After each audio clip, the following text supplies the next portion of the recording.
नमस्कार दोस्तों आज हम बात करेंगे दांत खाज खुजली से कैसे राहत मिले और कैसे उसको ठीक करा जाए। दोस्तों, दांत खाज खुजली एक आम तौर पर देखा गया कि ज़्यादातर लोगों को ये खुजली की समस्या रहती है। दोस्तों, ये कब होता है? जब मौसम बदलता है तो उनको ज़्यादा तकलीफ़ होने लगती है। तो दोस्तों, उससे रिलेटेड मैं एक होम्योपैथिक ऑयल बताऊंगा जो लोशन होता है, उसको लगाने से आप बिल्कुल सही हो जाएंगे। दोस्तों, उसके हम कारण बताएंगे, साथ ही साथ लक्षण बताएंगे और दोस्तों कैसे यूज करना है उसके बारे में हम डिटेल से बताएंगे। दोस्तों मेरे इस वीडियो में आप लास्ट तक बने रहिए। ये आपके लिए बहुत ही इंफॉर्मेशन देने वाला वीडियो है, बहुत ही इंफॉर्मेटिव है। दोस्तों चलिए शुरू करते हैं। दांत खाज खुजली से कैसे राहत मिले। नमस्कार दोस्तों आजकल की जनरेशन मैंने देखी है, कई लोग ऐसे पेशेंट आते हैं जिनको खुजली की समस्या ज़्यादा होती, किसी के हाथों में होती है, अंडर आर्म्स में होती है, बैक पर होती है। दोस्तों मतलब कहीं ना कहीं उनको किसी ना किसी चीज़ की समस्या खुजली से लगी रहती है, चाहे वो दाद हो, चाहे वो किसी और टाइप का जैसे स्कैबीज हो, सोरियासिस हो, कहीं ना कहीं उस चीज़ से, स्किन से रिलेटेड आप परेशान रहते ही हैं। दोस्तों ये होता क्यों है? इसमें क्या होता है दोस्तों? ये एक फंगस इन्फेक्शन होता है। जैसे कि हम लोग पानी में देखते नहीं, काई सी जम जाती है या फंगस होती है। तो दोस्तों इसी के तरीके से हमारे शरीर में स्किन की यानी डर्मिस की, चमड़ी की ये प्रॉब्लम ज़्यादा देखी गई है कि आपको फंगस की वजह से फंगस इन्फेक्शन हो जाता है। दोस्तों इन्फेक्शन आपको कहीं से भी हो सकता है।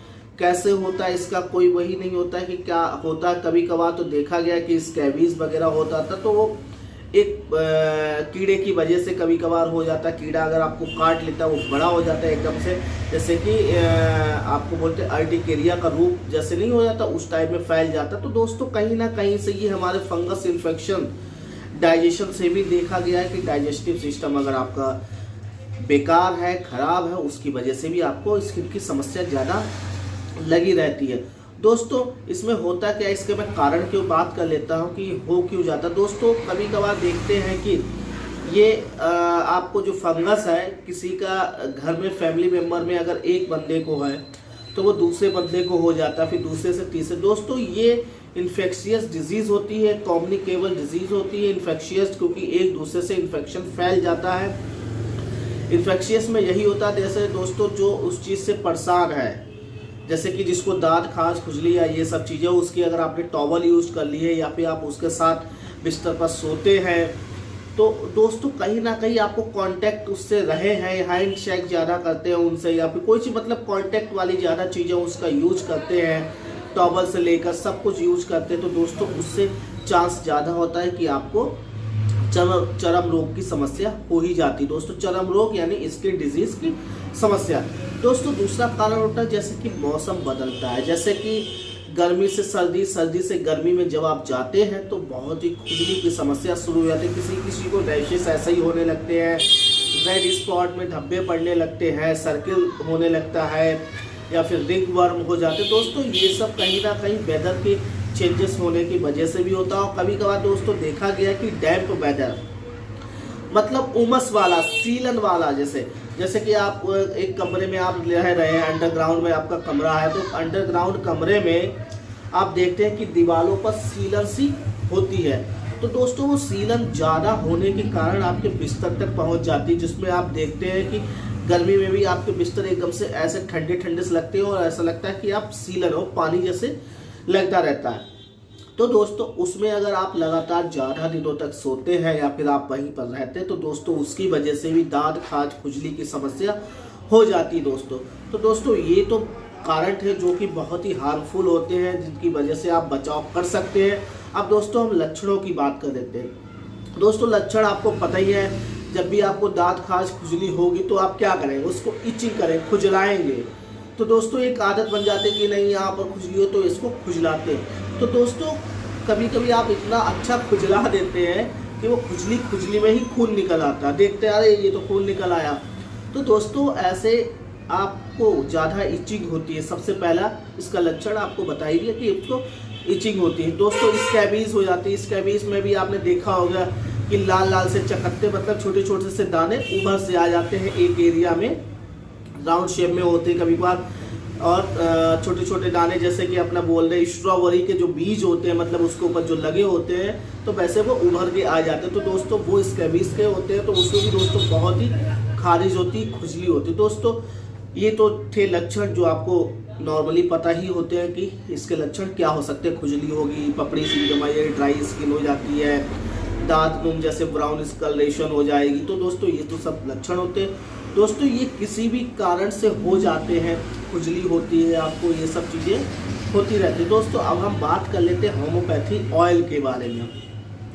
दोस्तों होम्योपैथी ऑयल जो है वो वीजल कंपनी का आता है, स्कैबी ऑयल करके एक नाम का आता है। दोस्तों वो बहुत ही इफ़ेक्टिव और कारगर होता है। स्कैब ऑयल बहुत ही इफ़ेक्टिव है। दोस्तों आपको कैसे यूज़ करना मैं आपको बता रहा हूँ। दोस्तों जब भी आपको, अगर आपको हैंड पर है, आपको स्किन की प्रॉब्लम ज़्यादा है, तो दोस्तों उसमें करना क्या है, आपको उसको अच्छे से वॉश कर लेना है। वॉश करने के बाद उसको सूखने देना है। सूखने के 5 मिनट बाद उस ऑयल को ले करके वहाँ पर लगा के 5 मिनट या 4 मिनट या 2 मिनट के लिए ऐसे ऐसे करके रब करके छोड़ देना है। वो अपने आप 5 मिनट में या 6 मिनट में आपकी खुजली बिल्कुल गायब कर देगा। दोस्तों बहुत ही इफ़ेक्टिव और कारगर दवाई दोस्तों खुजली के लिए है। मेन चीज़ ये खुजली में बहुत ही इफ़ेक्टिव है दोस्तों। और दोस्तों इसमें क्या होता है, इसमें क्या क्या जो इंग्रेडिएंट्स या मेडिसिन पड़ी हुई है स्कैब ऑयल में, दोस्तों बहुत ही इफ़ेक्टिव मेडिसिन इसमें पड़ी हैं। उसमें 4 मेडिसिन का कॉम्बिनेशन पड़ा हुआ है। सबसे पहले दोस्तों इचनीसिया आती है। दोस्तों इचनीसिया, दूसरे पर होती है फाइटोलिका डी, फाइटोलिका डिकेंड्रा। तीसरे नंबर पर आती है अजादिराटा इंडिका, मतलब जिसको हम नीम भी बोल देते हैं। और चौथे नंबर पर हमारी आती है सल्फर। दोस्तों ये चारों मेडिसिन इतनी इफेक्टिव है और सबका कहीं ना कहीं इचिंग और स्किन से रिलेटेड कहीं ना कहीं होता है। जैसे कि आपको मैं एक आध का सिम्टम बता रही हूँ जो सल्फर होती है। दोस्तों अगर सल्फर की जो सिम्टम्स है मैं बता देता हूँ, अगर आपको रेडिश कलर का ज़्यादा और इचिंग बहुत ज़्यादा हो रही है तो दोस्तों सल्फर बहुत ही इफेक्टिव है। और जैसे कि वहाँ पर कभी कभी आप देखते हैं कि बहुत गंदा सा लगने लगा है, उसका एरिया इचिंग खुजली ज़्यादा होती है, तो उसमें सल्फर बहुत अच्छी कारगर होती है। दोस्तों अजादिराटा इंडिका के बारे में बता, दोस्तों अजादिराटा इंडिका एक नीम से बने हुई है, जो हम लोग आमतौर पर नीम की पत्तियां खाते हैं, नीम का दातून करते हैं, तो दोस्तों उसी से बनी हुई होम्योपैथी होती है मेडिसिन। तो उसमें जो ये पड़ी हुई है, तो दोस्तों वो भी आपको पता ही है नीम के कितने लाभकारी गुण हैं। वो भी अपने हिंदुस्तान में, इंडिया में देखा गया है कि नीम से, आयुर्वेद से लेकर होम्योपैथी में कहीं ना कहीं उस चीज़ का यूज करते ही रहते हैं। दोस्तों इचनीसिया भी दोस्तों बहुत ही इफेक्टिव मेडिसिन है स्किन को लेकर। अगर आपको ज़्यादा खुजली पड़ती है, रैशेस पड़ेगा, तो इचनीसिया बहुत ही इफेक्टिव मेडिसिन है। और दोस्तों साथ ही साथ फाइटोलिका डिकेंड्रा, दोस्तों ये भी स्किन के लिए बहुत ही इफेक्टिव। दोस्तों मतलब ये जो चारों मेडिसिन इसमें पड़ी हैं बहुत ही इफेक्टिव है और बहुत ही आपको कारगर दोस्तों। और दोस्तों इसको अगर आप जैसे कोई भी साबुन आप यूज करते हैं, दोस्तों साबुन का आप यूज कैसे करते हैं, जैसे कि आप जो नॉर्मल आप साबुन जैसे डिटॉल हो गया, ये सब लाइफबॉय, अगर आप ज़्यादा यूज करते हो तो दोस्तों इसको बंद कर दीजिए। दोस्तों इसमें कास्टिक सोडा आजकल बहुत मात्रा में, प्रचुर मात्रा में झाग देने के लिए लोग उसमें डाल देते हैं, जिससे आपको खुजली या फिर स्किन ड्राई होने लगती, तो रैशेस होने लगती, दोस्तों उसके बहुत ही हार्मफुल होते हैं।